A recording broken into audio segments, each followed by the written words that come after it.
One of our favourite quotes at the Centre for Independent Studies comes from the great British 19th century liberal John Stuart Mill.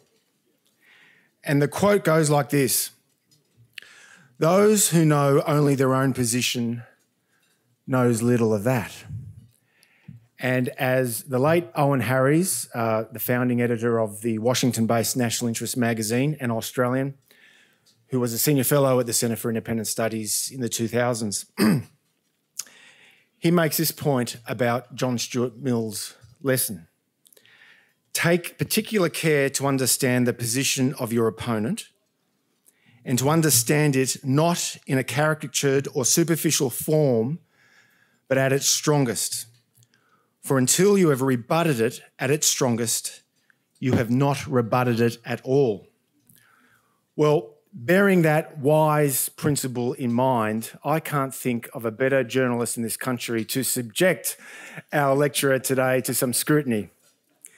Stan Grant, as Nicholas mentioned earlier, is one of our nation's most distinguished broadcast journalists, a wealth of experience in commercial and in the public broadcaster. He spent the best part of 20 years overseas working for CNN International, and in more recent times he's worked at Sky News, Australia, and the ABC, where he's hosted many, many programs. Stan is one of, in my judgment, for what it's worth, and I also happen to work at the ABC's Radio National, I think that Stan Grant is the best broadcast journalist in this country. I know it's saying a lot, but with that, please welcome Stan Grant. Stan, over to you. A little bit of audience expectation, but management might have been good time. Just sort of lower the bar a little. But look, it's great to be here, and sir, it's lovely to be in conversation with you. And just picking up on Tom's quote from John Stuart Mill: to understand your opponent, to understand their strengths, so you can rebut those strengths. Let me go to Xi Jinping. You quoted Deng Xiaoping. You looked at Xi Jinping and his view of the world. There's a quote that you didn't use, and that's that Xi Jinping often says the West is waning and the East is rising. If you were Xi Jinping, why would you not believe that this is your time? Well, he may believe that it's his time, and that would make him a particularly dangerous threat. But I think that assessment of history is wrong. I could go on at length. I'll simply say, part one, never bet against the United States. Point two. Okay, get point two. I'm in a hurry to get to point one, but we'll let him have point two. Point two, if I were the leader of a nation with a rapidly aging population, no social safety net, a declining population over time, approximately 40 million man gap in the marriage business because of the one child per family policy, and we're pursuing economic policies by re-centralizing state control that was going to decrease the rate of economic growth, I wouldn't be very confident about the direction of the East. In terms of betting against the United States, is that not what the Taliban did? And the Taliban is back in power. Is that not what North Korea has done? And North Korea now has, by US estimates, around 60 nuclear weapons. Is that not what Iran has continued to do? Is that not what China is doing? Is that not what Russia is doing right now in Ukraine? Betting against the United States? Well, they are all betting on American weakness. And as with the stock market, we have ups and downs in the short term. And I'd be happy to take them one by one, because these represent, in many respects, significant strategic mistakes by the United States. So let's start with Afghanistan. There is within the Republican Party a strain of isolationism that in many respects, although he didn't understand it, Trump embodied. And one of those strains was reflected by the call for ending the endless wars. And Trump wanted to do that, and he negotiated with the Taliban, and it was a huge mistake. That was compounded when Biden became president and followed Trump's plan. So it was a totally unforced error.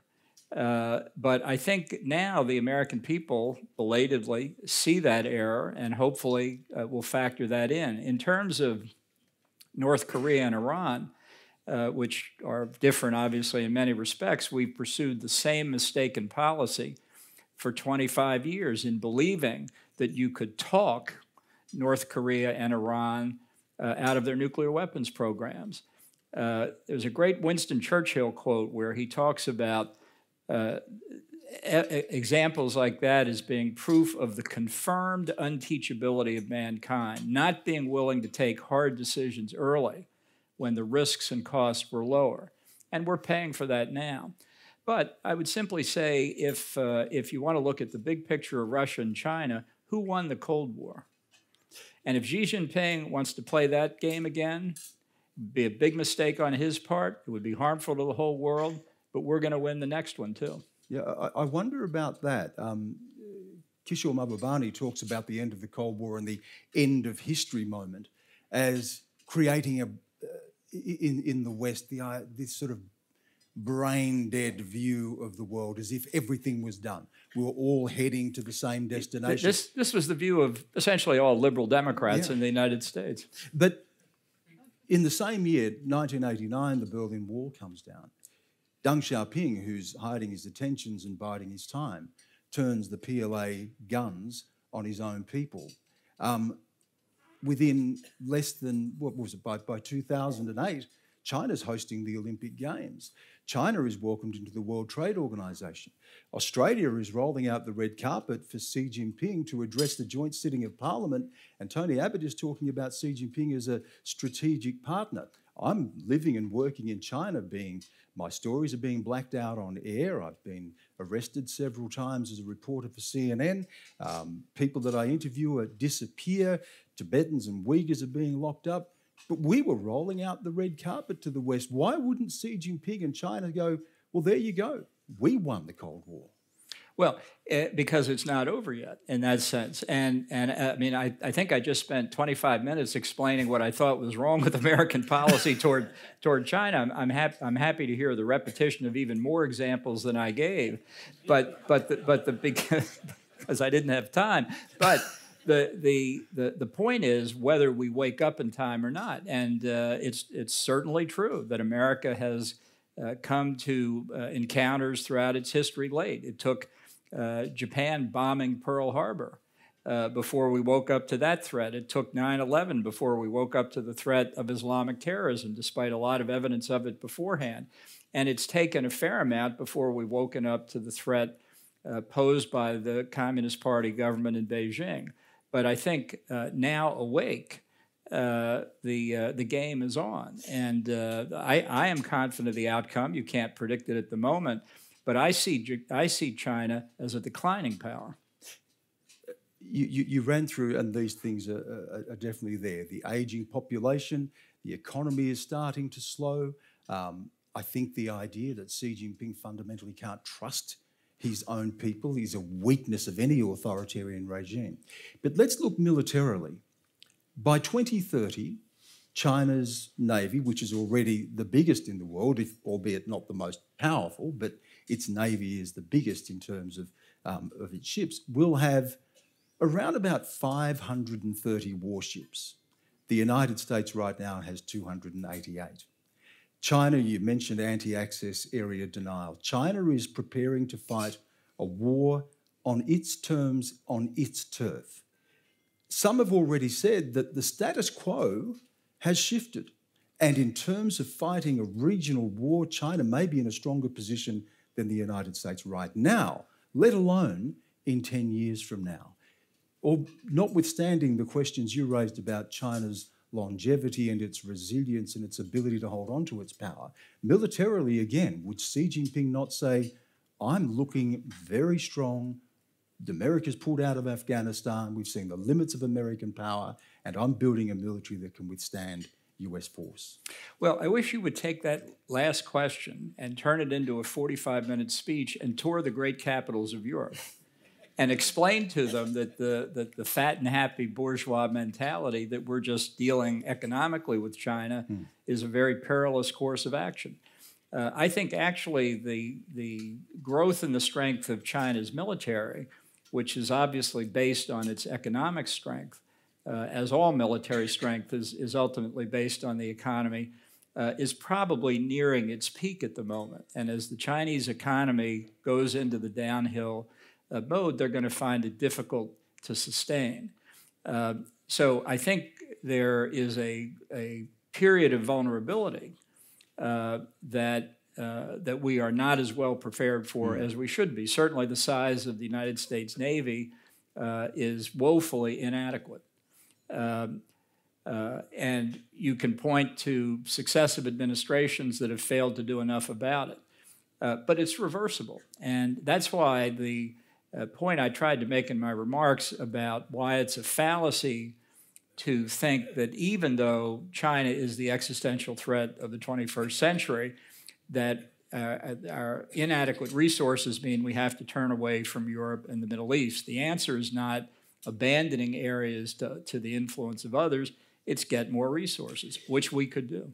Does that, though, having to fight on multiple fronts, does that then not make it easier for China to achieve its ambitions in its own region? Is America too spread to deal with exactly what China is seeking in this region?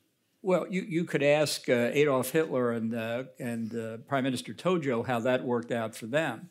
We have fought a two-front war, and we won. We have a saying, the United States World War winners twice in a row now. I would say 3 times in a row over the Soviet Union. I don't look forward to this. I wish we weren't having to do it. But we face countries that invade their neighbors, as Russia's doing in Ukraine, and threatening to invade their neighbors, as China is in effect doing with Taiwan. Are we just going to let that happen? I clearly think that's wrong from the perspective of the United States, let alone from the perspective of our friends around the world. It goes to the question of capacity and will. You mentioned 1996, and there was a flashpoint in Taiwan. The Americans put 2 aircraft carriers in the Taiwan Strait, and China blinks. Sitting in Fujian province, where all the missiles of China are aimed towards Taiwan, as a young, emerging Communist Party leader is Xi Jinping. And he sees that moment, and he imagines a moment in the future when he can take Taiwan, as he says, by force if necessary. We've seen China's response after Nancy Pelosi's visit. Where was the US counter-response then?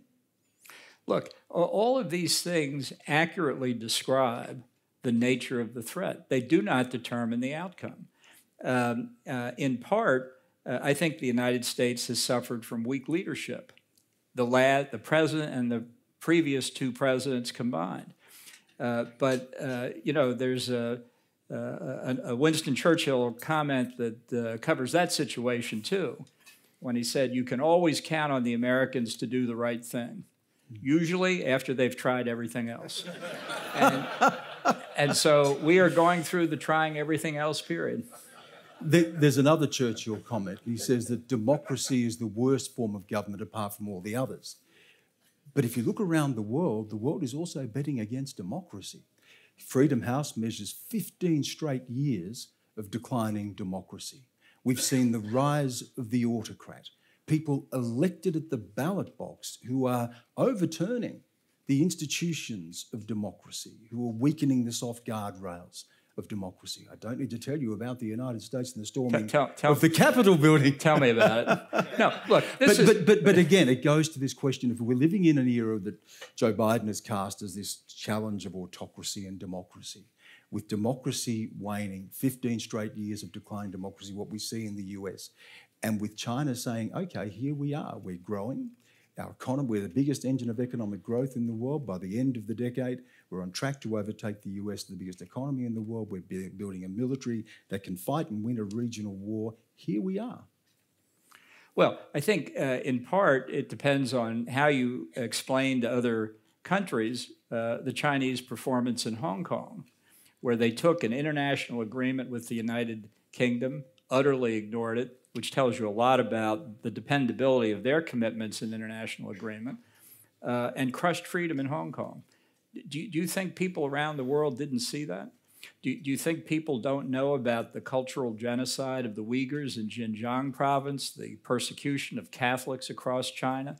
The idea that somehow China is an appealing model, I think is a complete fantasy. And I think that the that the idea that changes in some countries in the democratic part of the world represent a trend that's inevitable in one direction is just not factually based. Is it a trend? And let's talk about the United States if you want. Are you going to tell me democracy's threatened there? I don't know. Storming the Capitol building, 70 million people voted for Trump, and a lot of them did not believe the outcome was actually real. What does that say about the strength of democracy still in the US? Name one point of failure in the constitutional structure in 2020. Donald Trump is an aberration. He's never going to be president again. And he has caused enormous damage to the United States, but he is not a threat to democracy, and our constitutional system is not imperiled. If you don't get the diagnosis of the problem right, the solutions you're going to propose are going to be ill-suited to it. You don't believe that Donald Trump looks to return again at the next election, that he doesn't still have a strong hold on the Republican Party? Liz Cheney may disagree with that after the recent result. I think polling is almost incontestable that Trump's influence in the Republican Party is declining. We'll see about the outcome after the Mar-a-Lago search warrant controversy, which the Justice Department has given as a gift to Trump in part. But I don't think that he's going to get the Republican nomination in 2024. I don't think he's going to run. And if he did run, he would lose. And so would much of the Republican Party, by the way. It would be a disaster for us if he runs in 2024. But the argument that somehow democracy itself is imperiled has to have some empirical basis, not just that you dislike Donald Trump. And the fact is that while the system was stressed, it never broke at any single point. You're talking institutionally and constitutionally, but what about the people themselves? If you look, for instance, at the gross inequalities in the United States, which people have identified as a cancer, it's what many people believe drove people to Trump and these simplistic notions of how to turn that around. But when you have gross inequality, when you have people whose factories have shut down and they'll never reopen, when you have people who feel as if they are abandoned and their country doesn't speak for them anymore, what does that say about the future and the health of democracy, not institutionally and constitutionally, but from people themselves believing in it? As Lincoln said, the idea of dedication to a proposition. Does the proposition speak to people as powerfully? Well, I think the people who are alienated certainly have turned to Trump in some respects. But let's remember, in 2016, many of these same people voted for Bernie Sanders against Hillary Clinton. And then in the general election, they voted for Trump against Hillary Clinton. In 2020, they voted for Bernie Sanders against Joe Biden and turned around and voted for Trump. This is not a movement of people. It's people who may be dissatisfied, and they may have good reason to be dissatisfied. But to constitute anything like a serious threat, you have to have some unifying factor other than dissatisfaction. And Donald Trump is unique in the United States, and unique in particular because he has no philosophy other than what benefits Donald Trump.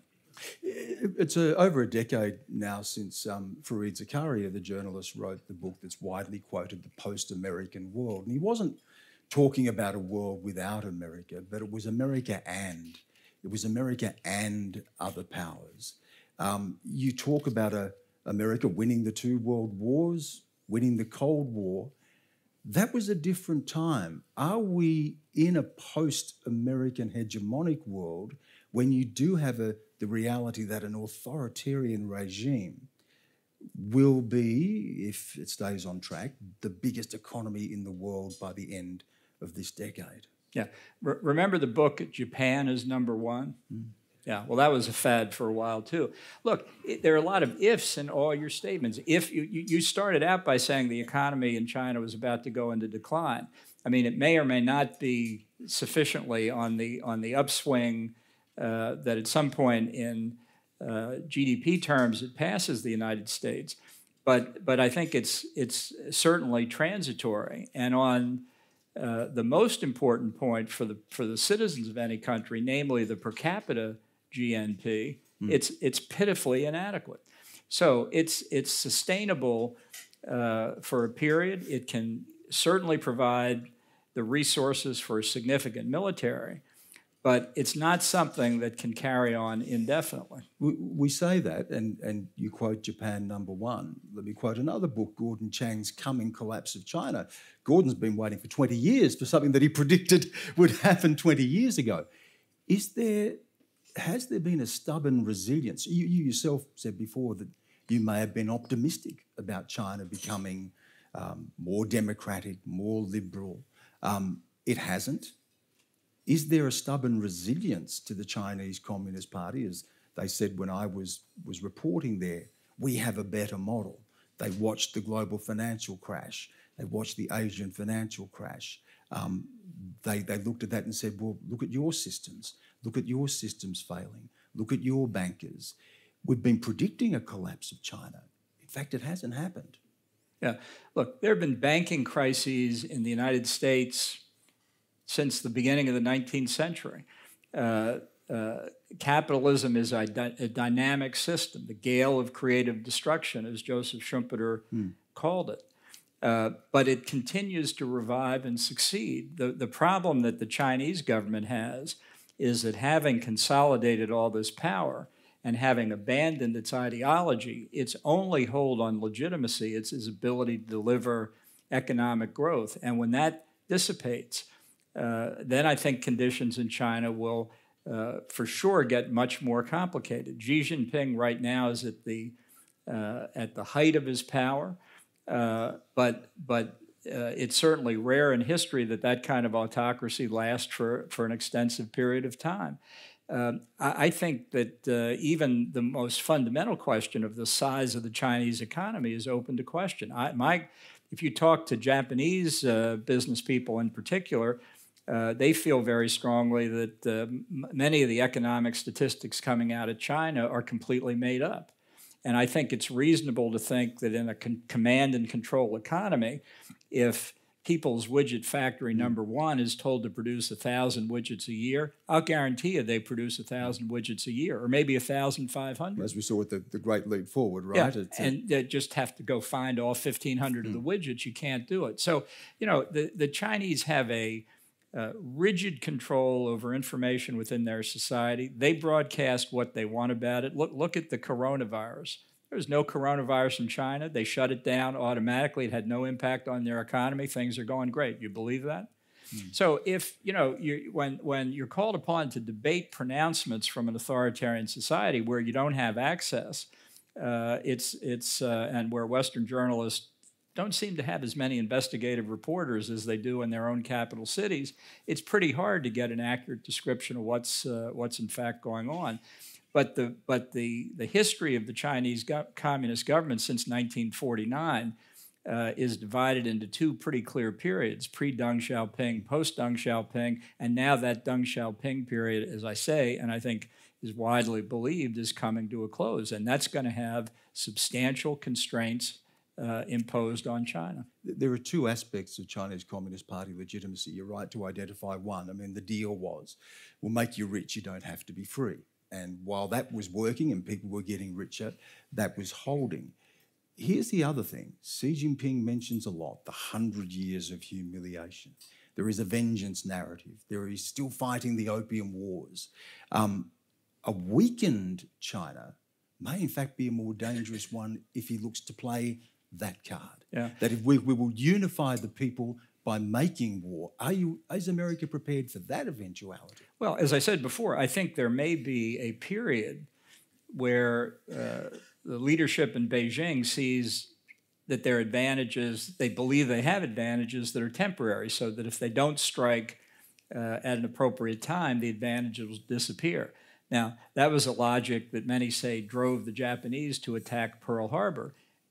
Try it again. It's going to be deadly and costly for everybody if that's what they conclude, which is why the way to avoid the hostilities is to have a sufficient deterrent capability which we do not now have, either in U.S. terms or in collective defense terms, but could be created, I think, fairly quickly, that says to the Chinese, your calculus has got to change.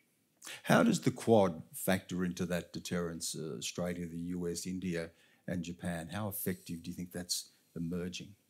Well, I think it has enormous potential. By most demographic calculations, India will be the most populous country in the world in fairly short order.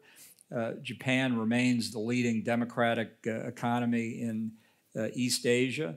Australia is hugely important in its own right, but also for the example it provides in the Pacific Island states and in Southeast Asia. And the U.S. brings what we bring to it. The hard question here is India, which, as I've described, the Russia-China entente in Cold War days, the relationship between Moscow and New Delhi was a particularly problematic one. And the Indians have not yet outgrown it. They still rely on Russia for sophisticated weapons. By the way, the same sophisticated weapons the Russians are selling the Chinese, including air defense systems. They, during the Ukraine war, have increased their purchases of oil and gas from Russia, which is not helping. The Indians need to figure out which side they want to be on. As we say in the United States, you know, when you come to a fork in the road, take it. And they're not yet willing to do that. But their potential capacity is enormous. I'm really glad you mentioned India. There's this wonderful story that I don't know whether it's apocryphal or not, but it does tell us a lot just about what you were saying when Jawaharlal Nehru, the Prime Minister, who had a very frosty relationship with John Foster Dulles, the Secretary of State, and in one frustrated moment, Dulles said to Nehru, "Are you with America or against?" And Nehru said, "Yes." And it does make me... I could translate that for you. It does make me think, because the Vostok military exercises are going to be on very soon. China, Russia, and India. Why is India, our partner in the Quad, helping Russia make war better? I can't understand it. In conversations that I had with the Indians on security issues, I thought Ajit Doval, their national security advisor, when I was in the government, understood things very well. I think the Indian military understands things very well. I think they've seen what China can do along the line of actual control along their borders.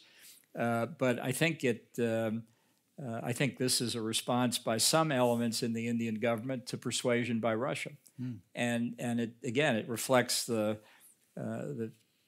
transitional nature of the Indian government perception. But ultimately, and it may not take too long, there's no doubt the principal threat to India is China, and they've got a border that's not going to go away. So they either wake up to it and adopt a more realistic stance, or it's going to be very difficult for them. How much does India reflect what many countries may be thinking about, and that is that we're hedging our bets. We're just waiting to see which way this falls. I mean, you look at the Belt and Road Initiative, and there are so many countries signing up for that in our region, in the Pacific region, countries signing up. We see Solomons and others potentially hedging their bets. How many countries are just waiting to see if there is the resilience and commitment that you're hoping for from your own country? Well, I think a lot of nations have been taken in by Chinese debt diplomacy. Sri Lanka is a good example of it, where they got engaged in financial transactions that seemed to be on very attractive terms until things didn't go quite so well. And the Chinese influence was dramatic. And it's certainly the case that the use of bribery and other things that we normally consider unacceptable have proven very effective for China.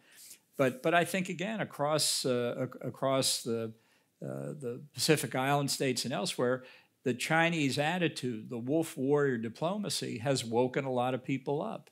And I think it comes late, but it comes in time for steps to be taken that can turn it around, paying more attention to some of these areas. So I'll tell this quick story about Donald Trump. And at one point in 2019, we learned that the presidents of Palau, Micronesia, and the Marshall Islands were going to come to Washington. They wanted to see the president. I thought, that's a great idea. The presidents of those three former parts of the trust territories of the Pacific, so to get them all together to see the president, I thought it was a great idea. Got it on the schedule. Donald Trump doesn't read briefing papers or take briefings, so 5 minutes before the meeting, they were in the cabinet room. I went into the Oval Office, and predictably he was saying, why am I seeing these people? Where are these countries? I've never even heard of these countries before. But I'd had experience. I was prepared. I put down a map of the three countries with the lines around their huge geographic areas. A lot of it is wet, but it's pretty significant. And on top of it, I put a glassine map of the United States that showed their combined geography was roughly equivalent to the continental United States. Trump looked at it and said, I got it. In we went. Real estate. You just stole my punchline. He was gracious. He did a fantastic job for about 40 minutes, talked about development of resort areas in the three countries, and they left walking on air. If only it was that easy. Well, it's a start, yeah. And that's my point. We have paid inadequate attention to a lot of areas. Australia's done a commendable job in the Pacific. We can all do more. History tells us great powers make rules that don't always play by them. Why would China not seek what America has enjoyed, exceptionalism? Well, they're entitled to seek it just like anybody else. The question is whether they can get it. The American rules are the most inadequate, jury-rigged, half-vast ideas that have ever been put in place by a great power. And they work because we are a benign great power. And I think anybody who wants to categorize China and the United States as being morally equivalent has a heavy burden to overcome. Is there an argument, or is it too late for the sort of accommodation that some have argued? For instance, if you are the biggest economy in the world, say by 2030, you're already the biggest engine of economic growth, why wouldn't you look at the institutions of the international order and say, but we're not getting our fair share or our right seat at the table? Why is it that the World Bank and the IMF will only be headed by an American or a European? This is what you hear a lot in China. And some have said that that is the sort of accommodation, the ability to bring China into that order and for the order to still hold. Is that too late now? Well, okay, let's consider a couple possibilities. In the WTO, China has the status of a developing country, which gives it various preferences. So here's a fair idea. I think the United States should have developing country status in the WTO. How about that for equality? If China wants to participate on a fully equal basis, stop stealing our intellectual property. And if you don't do that voluntarily, here's my suggestion for American legislation. No goods or services may be imported into the United States from China that are based in whole or in part on stolen American intellectual property. What effect do you think that would have on Chinese trade? That's equality. Yeah. We won't steal your intellectual property, which we don't, because who wants it? You stop stealing ours. That's fair, isn't it fair? I want to ask you about what...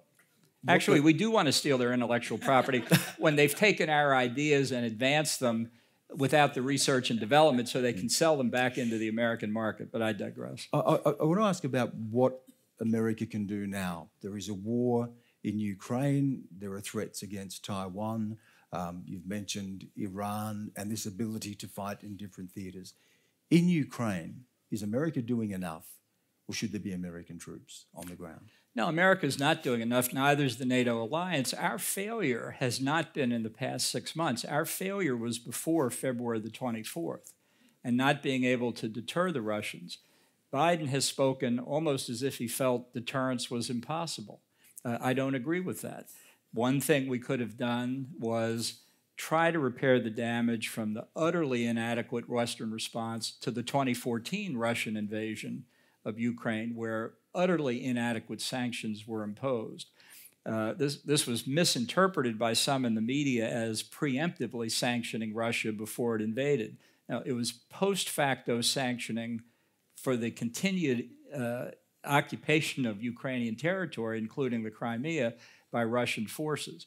And to put more sanctions in place and to make it clear they were never going to be lifted until those troops left, number one. Number two, we could have stepped up arms deliveries to Ukraine very substantially before the war began, and we would have had many more Americans and other NATO allies in country to assist the Ukrainians in training them.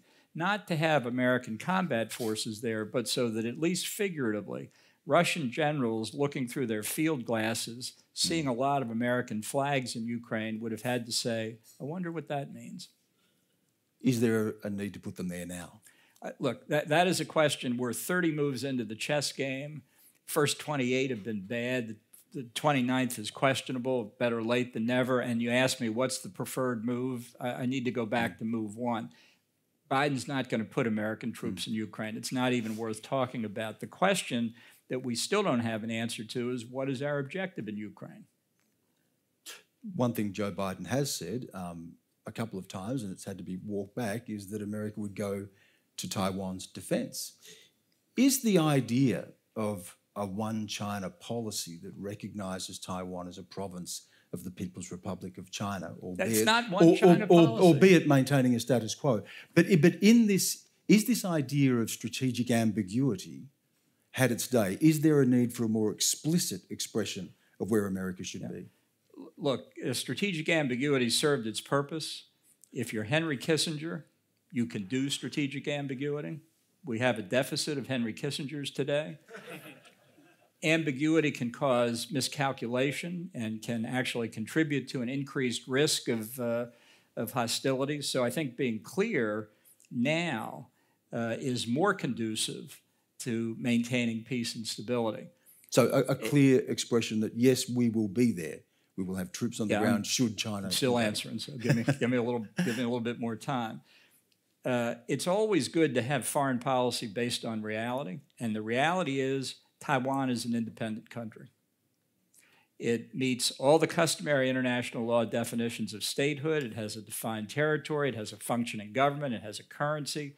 It carries on the normal functions of government. And it's got a people that want to govern themselves.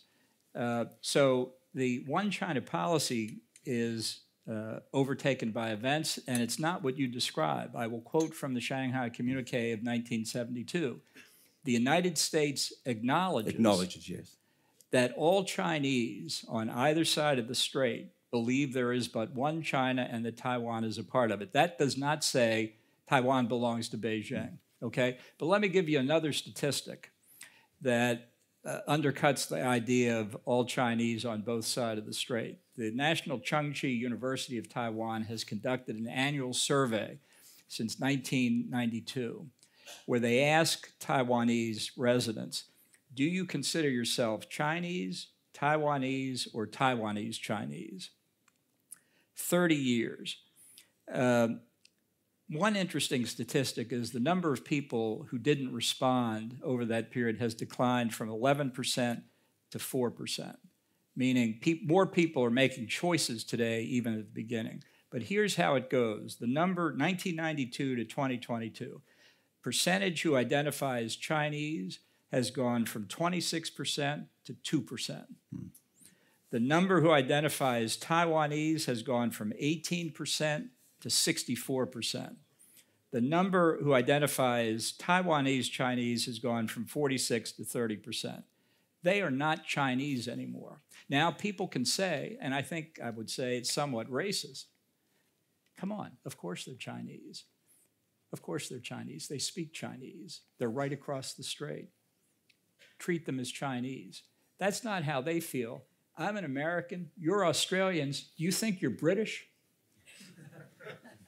We had a Republican referendum, and how did that work out? I want to just... But you're not... Come on, that's not fair. No. That's the monarchy is its own question here. I understand that. Do you think you're English? No. Do you? No. Did there come a time when you looked around and said, you know, we're a separate country? Yes. Are Austrians just Germans? Do Canadians belong to the United States? I'll really make myself popular here. Stop this business. Stop this business of saying the Taiwanese are really Chinese. Just forget about it and put them back together. Forget about that. Tom's doing what TV producers do, and they start winding you up. It's been a pleasure to talk to you, sir. And there is one final question, and that is, do you look back on accepting the NSA job with Donald Trump and regret that today? No, I regret that I wasn't able to accomplish more. I've been criticized for resigning. I've been criticized for taking the job. I've been criticized for not resigning soon enough. I took the job because I felt that Donald Trump, like every American president before him, despite everything I had heard, I felt that he would be affected by the gravity of the decisions he had to make in the national security space, the responsibility that fell on his shoulders, and that we would proceed in an orderly, coherent fashion. I was wrong. But I would still do it again and try harder. It's been a pleasure, sir. Thank you, Great. John. Thank you very much. Thank you. For decades, CIS has been a fiercely independent voice working hard to promote sound liberal principles. To be notified of our future videos, make sure you subscribe to our channel, then click the notification bell. We rely solely on the generosity of people like you for donations to advance our classical liberal cause. Check out the links on screen now to see how you can get involved.